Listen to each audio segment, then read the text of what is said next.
Avec nous en direct de l'Assemblée nationale, Elsa Faucillon, bonjour. Vous êtes députée communiste des Hauts-de-Seine. Les retraités ont l'impression d'être les grands oubliés de ce gouvernement. C'est votre avis aussi ? C'est mon avis, et puis après avoir fait pas mal d'initiatives en circonscription ce week-end, je dois dire que c'est aussi l'avis de beaucoup de retraités qui se sentent à la fois en colère, dans le désarroi, puis qui nous interpellent en tant qu'élus de la représentation nationale en nous disant ne nous abandonnez pas. Ils le vivent comme d'abord une attaque sur la retraite en elle-même, avec l'idée qu'on leur ils ont travaillé toute leur vie et que pour ça la retraite doit leur assurer un pouvoir d'achat continue, mais aussi comme une attaque personnelle, parce que ça fait maintenant plusieurs fois que leur retraite est attaquée. On pense à la demi-part de veuve, maintenant hausse de la CSG, et puis c'est des difficultés de vie pour eux, des choix à devoir faire, et puis les termes comme génération dorée, employés par un député En Marche, viennent comme un coup de massue supplémentaire. Alors certes, il y a l'augmentation de la CSG, mais il y a aussi des mesures en faveur des retraités, les retraites qui vont être valorisées en octobre. Il y a aussi l'augmentation du minimum vieillesse qui est annoncée. Et puis, beaucoup de retraités bénéficieront aussi de la suppression de la taxe d'habitation.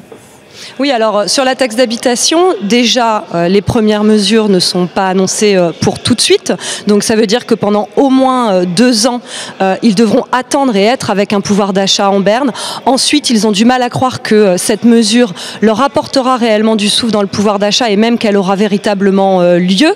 Et puis ils savent aussi, ils ont tout à fait conscience que cette suppression de la taxe d'habitation, ça va leur enlever des services publics. Parce qu'ils voient qu'à la fois il y a des baisses de pouvoir d'achat, il y a du service public en moins, et puis ils s'interrogent pour un grand nombre aussi sur les questions de dépendance et d'autonomie quand ils voient aujourd'hui ce qu'il se passe dans les EHPAD avec des moyens en moins et des niveaux de service considérablement dégradés.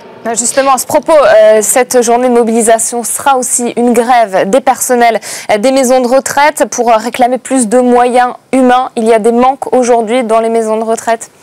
Oui, évidemment, on a vu beaucoup de situations, les personnels interpellent, ils disent à la fois le manque de moyens, la souffrance.